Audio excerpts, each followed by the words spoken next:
예수님의 고난의 의미라는 제목으로 하나님 말씀을 증거했습니다. 사도행전을 기록한 저자는 누가죠? 누가는 사도행전을 쓰기 전에 뭘 썼습니까? 누가복음을 썼습니다. 1절 말씀에 보면 내가 먼저 쓴 글이라고 나오는데 여기서 말하는 내가 먼저 쓴 글은 누가복음을 말하는 것입니다. 누가는 자신이 먼저 기록한 누가복음에서 예수님의 생애에 대해 기록을 했습니다. 예수님이 이 땅에 계시는 동안에 행하시고 가르치셨던 내용들과 예수님의 고난과 죽으심 그리고 부활 이후의 일들에 대해서 상세하게 생생하게 기록을 했습니다. 누가는 특히 오늘 본문 3절에서 예수님께서 받으신 고난에 대해서 언급하고 있습니다.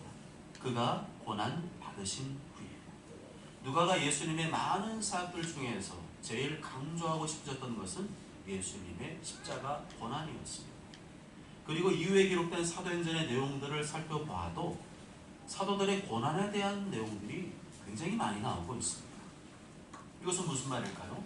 사도들의 고난은 예수님의 고난에서 시작된 것이고 그 고난을 사도들이 이어받았다는 것입니다. 우리가 이 사도들이 받은 고난을 제대로 이해하기 위해서는 또 우리가 그들이 받은 고난에 동참하기 위해서는 먼저 예수님께서 받으신 고난 그 고난이 무엇을 의미하는지 그에 대해서 분명히 알 필요가 있습니다. 첫 번째로 예수님께서 받으신 고난의 첫 번째 의미는 알고도 당한 고난입니다. 따라해 보실까요? 알고도 당한 고난. 알고도 당한 고난. 알고도 당한 고난. 알고도 당한 고난. 예수님이 당하신 고난은 즉흥적으로 아니면 갑자기 우연히 당하신 고난이 아니라 아주 오래전 구약 성경에 예언된 것이었습니다. 아주 오래전 구약 성경에 예언된 고난이었다는 말은 예수님께서 이미 알고 계셨던 고난이라는 것이죠. 사도행전 3장 18절 말씀 보면 그러나 하나님이 모든 선지자의 입을 통하여 자기의 그리스도께서 고난 받으실 일을 미리 알게 하신 것을 이와 같이 이루셨느니라 말씀합니다. 예수님께서는 당신이 당하실 고난을 이미 알고 계셨습니다. 모르고 당한 고난이 아니라 알고 당하신 고난이었습니다. 예수님의 중요한 사역은 언제나 고난의 과정을 거친 다음에 이루어졌습니다. 예수님께서 40년 금식하시고 마귀의 시험을 받으신 다음에 공생애를 시작하셨습니다. 금식과 마귀의 시험이라는 고난을 받으신 후에 공생애가 시작되었습니다. 또한 예수님께서는 부활하시고 하늘로 승천하시기 전에 먼저 십자가에서 고난 받으시고 죽임을 당하셨습니다. 십자가 고난과 죽임을 당한 이후에 부활의 영광을 누리신 것입니다. 다시 말하면 고난 없이는 영광도 없다는 거죠. 영어로는 no cross, no crown입니다. 한번 따라해 보실까요? No cross, no crown. 십자가 없이는 면류관도 없다는 것입니다. 고난 없이 열매를 기대하지 마라. 고난이 있어야만 열매를 기대할 수 있다는 것입니다. 그렇기 때문에 쉽고 편한 일만 골라서 하는 것은 예수님 십자가 정신과 어긋나는 것입니다. 어려운 일, 힘든 일 피하는 것 십자가의 정신과 어긋나는 것입니다. 내가 고난도 받으리라, 고생도 해보리라, 힘들고 어려운 일도 감당해 보리라 선포하는 여러분 되시길 바랍니다. 아멘. 고난이 없이는 열매도 없는 줄 믿습니다. 아멘. 고생이 없이는 열매도 없는 줄 믿습니다. 아멘. 힘들고 어려운 일이라도 피하지 말고 감당해야만 열매가 있는 줄 믿습니다. 아멘. 고생할 줄 알고 고난당할 줄 알면서도 예수님과 교회를 위해 고난을 받으시길 바랍니다. 아멘. 사도들의 고난 역시 알고 당한 고난이었습니다. 그 일을 하면 고난받을 줄 알고 고생할 줄 알고 그 길을 걸어갔습니다. 예수님께서 원하신 일을 하게 되면 고난받을 줄 알면서도 그 길을 걸어갔습니다. 140년 전에 이 땅에 서양의 선교사님들이 들어왔습니다. 그분들이 우리 조선 땅 140년 전의 조선 땅을 생각해 보십시오. 한복도 아니죠. 뭐. 하얀 그죠? 하얀 저고리 바지 입고 다니고 머리에 갓 쓰고 다니고 뭐 기껏 해봐야 소 달구지 타고 다니고 전부 다 집은 초가집밖에 없었고 뭐 개울이고 뭐고 또랑이고 가서 지름탕이고 지저분하고 막 다 그런 집이었잖아요. 부엌에 가봐야 그냥 밑에 나무로 불 때는 그리고 소 떡단지 하나밖에 없는, 방 안에 들어가 봐야 뭐 호롱불 하나 정도밖에 없는 너무너무 가난하고 찢어지게 힘든 나라였습니다. 그런 나라에 와봐야 선교사님들 뭐 하겠어요? 고생하는 고생. 고생할 줄 알면서, 고난받을 줄 알면서, 그걸 알면서도 일부러 우리나라 조선 땅에 들어왔습니다. 그게 바로 예수님이 걸어가신 길이고 사도들이 걸어간 길이고 그 길을 따라서 이 땅에 들어오셨던 거죠. 예상치 못한 고난을 당하는 것이 어쩔 수 없는 거잖아요. 그렇지만 이미 충분히 예상이 되는데도 고난을 당하는 것은 본인의 선택에 의한 것입니다. 얼마든지 안 할 수 있고 피할 수 있지만 본인 스스로 고난을 선택하는 것입니다. 그 선택이 바로 주님의 길인 것입니다. 사도행전 21장에 보면 사도 바울이 예루살렘에 가면 고난당할 줄 알면서도 예루살렘에 들어가는 장면이 나옵니다. 사람들이 전부 다 뜯어말리죠. 난리가 났어요. 왜 가자고? 가면은 고생한다, 고난당한다, 죽임당할 수 있다. 그런데 바울이 그런 모든 주변 사람들의 사랑의 법률을 뿌리치죠.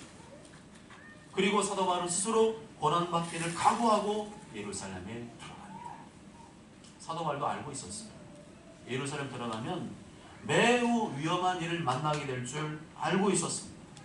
자칫하면 자신의 목숨을 잃어버릴 줄도 알고 있었습니다. 그러나 바울은 그 길을 택했습니다.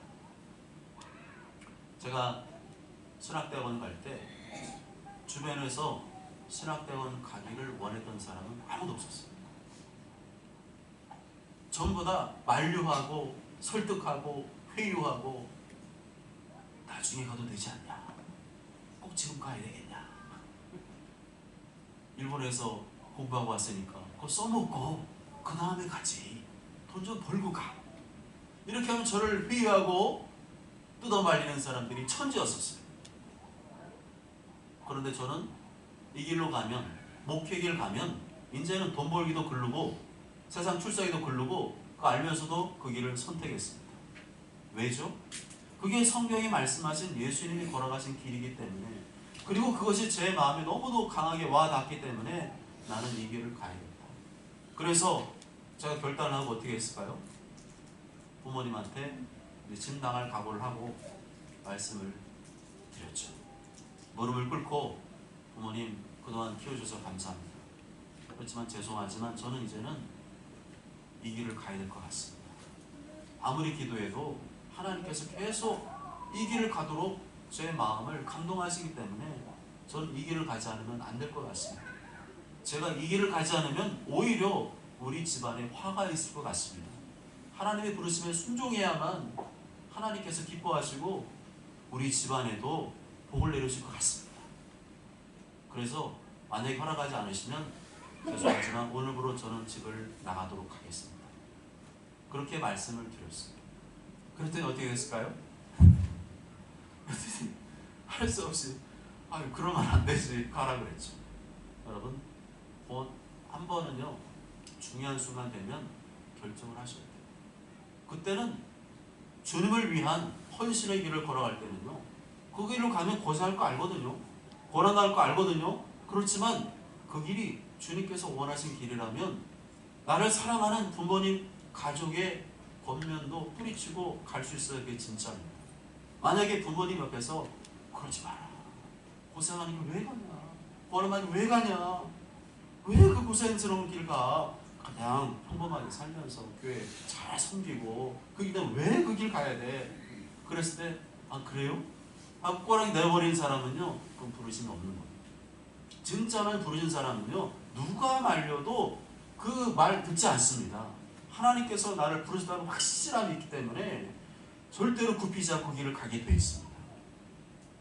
그런 사람들이 성경에 나오는 사도들이었고 또한 지금의 목회자, 선교사들이라고 할 수 있겠죠. 사도행전 21장 13절에 이렇게 말씀합니다. 바울이 대답하되 여러분이 어찌하여 울어 내 마음을 상하게 하느냐, 나는 주 예수 이름을 위하여 결박당할 뿐 아니라 예루살렘에서 죽을 것도 각오하였노라. 여러분이 저를 바라보실 때 어떤 생각이 드십니까? 제가 목회를 안 했으면 빌어먹을 사람 같이 보이시나요? 저 목회 안 해도요 다른 일 했어도 잘했을 것 같아요. 다른 일 했으면은요, 저 이름도 날리고 돈도 많이 벌고 잘했을 것 같아요. 저도 장로로서 교회 잘 섬기고 헌금 많이 하고 정말 교회 몇 개 졌을 것 같아요. 제 생각이에요. 그 길이 더, 그죠? 인간적으로 보면 가고 싶었던 길이죠. 그런데 그 길보다 저는 이 길이 더 와닿는 거 어떡하겠어요? 성경 펴보면 이 길이 더 와닿아요. 다른 사람들은 아니라 그러고 거기 왜 가냐 그러고 돈도 안 되고 뭣도 안 되고 괜히 그 길에서 고생만 한다. 그래서 개척해봐야 별 볼 일 없다. 개척해 다 망했다. 이런 얘기 들으면서 제가 그 길을 왔습니다. 사도 바울은 그 길을 알면서도 간 거예요. 중요한 건 그겁니다. 그 길을 알면서도 간 거예요. 모르면서 어쩌다가 간 거는 이해가 되지만 알고 갔다는 것은 제대로 예수님을 만났고 제대로 예수님을 안다는 거죠. 거기에 대해서 인간적인 생각으로 반응하는 것은 아직 예수님 못 만난 거예요. 본인의 영혼을 생각해 보셔야 돼요. 제가 불쌍한 게 아니라 그 길을 걸어가는 분을 향해서 세상적인 기준으로 바라보는 그분의 영혼이 불쌍한 것입니다. 사도 바울은 자신이 겪게 될 불같은 고난을 알고도 불 속으로 뛰어들었습니다. 예루살렘 가면 얼마나 많은 고난을 받아야 되는지 알면서도 기어이 예루살렘에 들어갔습니다. 인간적으로 보면 무모한 선택이었고 바보 같은 선택이었습니다. 그러나 신앙의 눈으로 바라본다면 사도 바울의 선택은 최고의 선택이었습니다. 왜냐하면 사도 바울은 예수 그리스도 복음을 위해 스스로 고난받는 길을 택하였기 때문입니다. 사도 바울이 이러한 고난을 택한 것은 누구의 영향을 받은 것일까요? 예수님의 영향을 받은 것입니다. 예수님께서 예루살렘에 들어가시면 처음에는 환영받을 것을 알고 계셨지만 그 이후에는 오늘 영상 보신 것처럼 모든 고난과 박해를 당할 것을 알고 계셨습니다. 그럼에도 불구하고 예수님은 예루살렘에 들어가셨습니다. 예루살렘 들어가면 좋은 일 하나도 없고 복 받을 일도 없고 고난 받으시고 죽음 당하실 것을 알면서도 그리로 들어가셨습니다. 왜냐하면 그것이 하나님 아버지의 뜻이기 때문에. 마태복음 26장 39절에 보면 예수님께서 이렇게 기도하시는 장면이 나옵니다. 내 아버지여 할만하시거든 이 잔을 내게서 지나가게 하옵소서. 그러나 나의 원대로 마시옵고 아버지의 원대로 하옵소서. 예수님 철저히 자신의 뜻을 구하지 않고 아버지의 뜻을 구했습니다. 나의 원대로 되기보다 아버지의 원대로 되기를 원하셨습니다. 인간적인 욕심이나 야망을 구하지 않고 하나님 아버지의 뜻을 구했습니다. 하나님 아버지께서 모든 고난을 받고 십자가에 죽기를 원하셨기 때문에 그 뜻에 기꺼이 순종하셨습니다. 고난받을 줄 알고 죽임당할 줄 알면서도 예수님은 자기의 뜻을 꺾고 하나님 아버지의 뜻을 따르신 것입니다. 이 세상에 고난받기를 좋아하고 힘든 일 하기를 좋아하는 사람이 어디 있겠어요? 그렇지만 고난받지 않으면 하나님 아버지의 뜻을 이룰 수가 없습니다. 정말로 신앙생활을 잘하고 싶으시다면 고난받을 줄 알아야 됩니다. 예수님을 향한 하나님 아버지의 뜻은 고난받는 것이었습니다. 죽임당하는 것이었습니다. 얼마든지 예수님은 그 뜻을 거절하실 수 있었어요. 외면하실 수 있었습니다. 얼마든지 고생 안 하는 쉽고 편한 길을 선택하실 수 있었습니다. 그렇지만 예수님은 자기의 뜻을 접고 하나님 아버지의 뜻을 따르셨습니다. 고난받고 죽임당하는 길을 택하셨습니다. 이러한 예수님의 본을 따르는 성도가 신앙생활을 잘할 수가 있습니다. 비록 어렵고 힘들어도 하나님 뜻에 순종하면 그 영혼에 자유와 평강이 임하게 되고 쉼과 안식이 임하게 되고 어깨를 펴고 당당하게 살아갈 수가 있습니다. 그렇지만 그 일은 어렵고 힘든 일이니까 불순종하고 그 일은 나에게 손해가 되고 마이너스니까 불순종하는 성도의 영혼에는 자유가 없어요. 쉼과 안식이 없습니다. 자꾸만 위축되고 눈치를 보게 됩니다. 예수님이 원하시는 고난을 피하기 때문이죠. 여러분 어떤 길을 택하시겠습니까?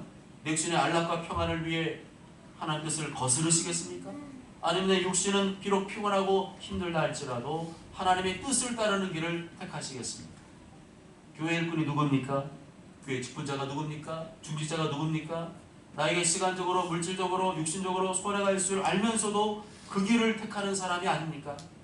여러분은 그런 마음으로 이 길을 가고 있지 않습니까? 그런 마음으로 직분을 받지 않으셨습니까? 그런데 나는 조금도 손해볼 마음이 없고 조금도 힘든 일을 하고 싶지 않은 성도가 있다면 내가 정말로 예수님 믿는 사람인지부터 점검해 봐야 될 것입니다.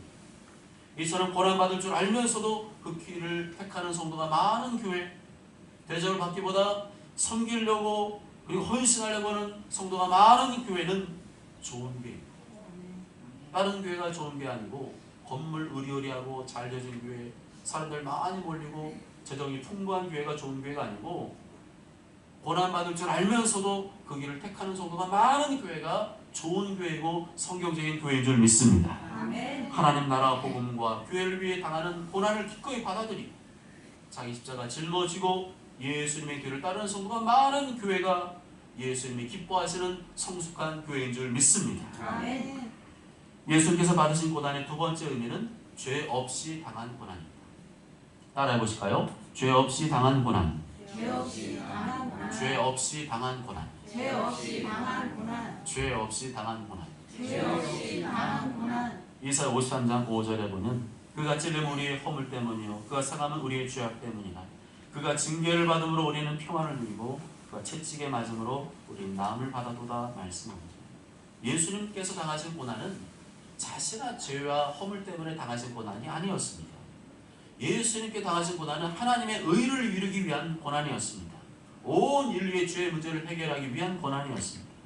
5절에 분명히 말씀하죠. 그가 찔림은 우리의 허물 때문이요 그가 상함은 우리의 죄악 때문이야. 6절에서도 우리는 다 양 같아서 그릇 행하여 각기 제 길로 갔거늘 여호와께서 우리 모두의 죄악을 그에게 담당시키셨도다 말씀합니다. 아무 죄 없은 예수님께서 억울한 누명을 쓰고 체포되셨습니다. 법정에 끌려갔습니다. 신문을 받으셨습니다. 그리고 아무런 죄 없은 예수님께 죄가 있다고 엉터리 판결 내렸습니다. 심지어 사형 선고를 내렸습니다. 피고 예수를 사형에 처합니다. 이렇게 예수님 철저히 우리 인간의 죄를 대신하여 고난을 받으셨습니다. 당하지 않으셔도 되는 고난을 받으셨습니다. 아무런 죄와 잘못이 없음에도 불구하고 하나님의 의와 뜻을 이루기 위한 고난을 받으셨습니다. 지금 여러분이 당한 고난은 어떤 것입니까? 나의 죄와 잘못으로 인한 고난입니까? 아니면 하나님의 뜻을 이루기 위한 고난입니까? 내 개인의 실수와 잘못으로 인해 당하는 고난은 예수님의 고난과 아무런 상관이 없습니다. 사도들이 당한 고난과도 아무런 상관이 없어요. 오로지 내가 지은 죄와 잘못에 대한 대가를 치르는 것입니다. 그러므로 나와 나의 죄와 잘못으로 인해 당하는 고난을 하나님의 뜻이라고 착각해서는 안 돼요. 나의 죄와 잘못으로 인해 당하는 고난은 회개해야 될 문제이죠. 회개하고 돌이킬 문제이고 그것이 하나님의 의를 위한 고난이라고 둔갑시켜서는 안 됩니다. 예수님께서 당하신 고난, 사도행전에 나오는 고난은 거룩한 고난입니다. 예수님 때문에, 교회 때문에, 복음 때문에, 선한 일을 하기 때문에, 말씀에 순종하기 때문에 당하는 고난만이 거룩한 고난입니다. 내가 지금 거룩한 고난을 당하고 있다면 기뻐하셔도 됩니다. 왜냐하면 그런 거룩한 고난을 통해서 하나님의 뜻이 이루어지기 때문입니다. 그로 인해 복음이 전파되고 교회가 세워지고 하나님께서 영광을 받으시기 때문입니다. 누가복음 22장 23절에 인자로 말미암아 사람들이 너희를 미워하며 멀리하고 욕하고 너희 이름을 악하다 하여 버릴 때에는 너희의 복이 있도다. 그날에 기뻐하며 뛰놀라 하늘에서 너희 상이 크니라. 예수께서 받으신 고난 세 번째 의미는 우리 대신 당한 고난입니다. 따라해 보실까요? 우리 대신 당한 고난. 우리 대신 당한 고난. 우리 대신 당한 고난. 우리 대신 당한 고난. 예수님께서 당하신 고난은 다른 사람을 대신해서 당한 고난입니다. 자기 중심적인 고난이 아니라 타인 중심적인 고난입니다. 예수님이 우리 때문에 채찍에 맞으시고 또 매 맞으시고 조롱과 모욕을 받으셨습니다. 우리 때문에 갈보리 언덕에 오르셨고 우리 때문에 십자가에 못 박혀 자기 목숨을 내어주셨습니다. 그런 우리를 향한 희생과 헌신을 통해서 하나님의 뜻을 이루셨던 것입니다. 고린도서 5장 21절에 하나님이 죄를 알지도 못하신 이를 우리를 대신하여 죄로 삼으신 것은 우리로 하여금 그 안에서 하나님의 의가 되게 하려 하심이라 말씀합니다. 왜 예수님은 우리를 대신해서 고통받으시고 십자가에 피 흘려 죽으신 것일까요? 그 이유는 사랑 때문입니다. 우리를 너무도 사랑하시기 때문에 우리를 위해 고통 당하시고 십자가에서 피 흘려 죽기까지 하신 것입니다. 여러분이 누군가를 사랑한다면 어떻게 해주고 싶습니까? 여러분 누군가를 사랑한다면 그 사람 어떻게 해주고 싶어요? 때려주고 싶습니까? 욕을 해주고 싶습니까? 함부로 대하고 거칠게 대하고 싶습니까? 그럴 수 없죠. 내가 누군가를 진심으로 사랑한다면 뭐라도 해주고 싶습니다. 용돈이라도 주고 싶고, 격려도 해주고 싶고, 기도도 해주고 싶고, 함께 시간을 보내고 싶습니다.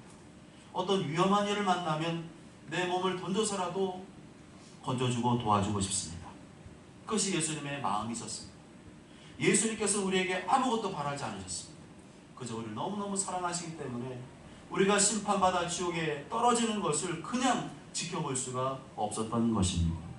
그래서 예수님께서 우리의 죄를 대신하여 고난받으시고 십자가에 피 흘려 죽으신 것입니다. 그리고 다시 부활하셨죠.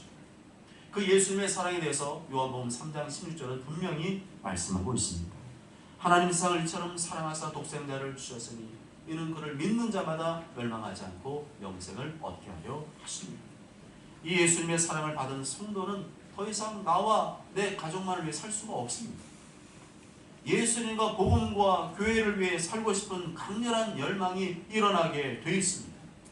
그래서 그렇게 하면 고난받을 줄 알면서도 그 길을 택하게 됩니다. 나의 죄와 잘못으로 인한 고난이 아니라 하나님의 뜻을 이루기 위한 거룩한 고난을 택하게 됩니다. 한 영혼을 살리고 구원하기 위한 희생과 헌신의 고난을 택하게 됩니다. 그런 예수님께서 받으신 고난과 죽음의 길을 택하는 자가 진정한 하나님의 자녀요 진정한 예수님의 제자인 줄 믿습니다. 아멘. 끝까지 그 길로 걸어가는 자가 영원한 천국에 이르게 되는 줄 믿습니다. 아멘. 그런데 그 길을 걸어가기 위해서는 먼저 기도의 고난을 택해야 됩니다. 기도는 저절로 되지 않습니다. 쉬고 싶고 놀고 싶고 자고 싶은 욕구를 죽이지 않으면 안 됩니다. 일부러 시간을 내서 몸과 마음을 집중하지 않으면 기도는 저절로 되지 않습니다. 그래서 기도에 참여하는 것도 예수님의 고난에 참여하는 것입니다.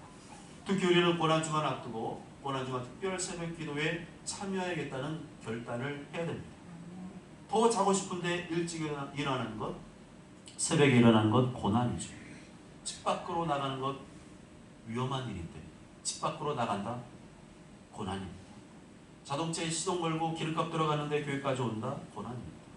그렇지만 그런 고난을 감수하지 않으면 기도하기 어렵습니다. 그런 고난을 감수해야 기도의 자리로 오게 되고 그런 고난을 감수해야 기도하는 성도가 될 수 있는 것입니다. 고난주간을 맞아 고난주간 특별 새벽 기도에 열심히 참여하심으로 내 개인의 문제를 넘어서 나라와 민족과 교회와 이웃을 위해 뜨겁게 기도하는 고난의 시간에 동참하시길 바랍니다. 아멘. 사랑하는 여러분, 우리는 오늘 고난주간 앞두고 예수님의 고난의 의미에 대해 살펴보았습니다. 예수님의 고난은 알고도 당한 고난입니다. 죄 없이 당한 고난입니다. 우리 대신 당한 고난입니다. 예수님은 고난받은 것을 알면서도 고난을 택하셨습니다. 예수는 아무런 죄가 없으심에도 우리 인간의 죄의 문제를 해결하기 위해 고난받는 길을 택하셨습니다. 예수는 우리를 너무도 사랑하시기 때문에 우리 대신 몸을 던져 고난받는 길을 택하셨습니다. 이런 예수님의 고난을 사도들이 이어받았습니다. 이제는 사도들이 이어받은 고난을 우리가 이어받아야 됩니다. 고난 없이는 영광이 없습니다. 고난 없이는 부활도 없습니다. 고난 없이는 열매도 없습니다.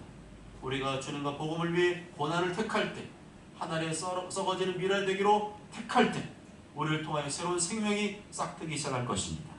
쉬고 싶고 놀고 싶고 자고 싶은 날 새벽에 일어나 기도한다면 하나님의 의와 뜻을 이루는 자가 될 수 있을 것입니다. 오직 저는 모두가 고난 없이는 영광도 없다, 고난 없이는 열매도 없다, 부활도 없다 하는 뜻을 이룰 수 없다는 사실을 기억하시고 나도 예수님처럼 거룩한 고난의 길, 주님의 길을 걷게 되시길 주님의 이름으로 축복합니다. 아멘.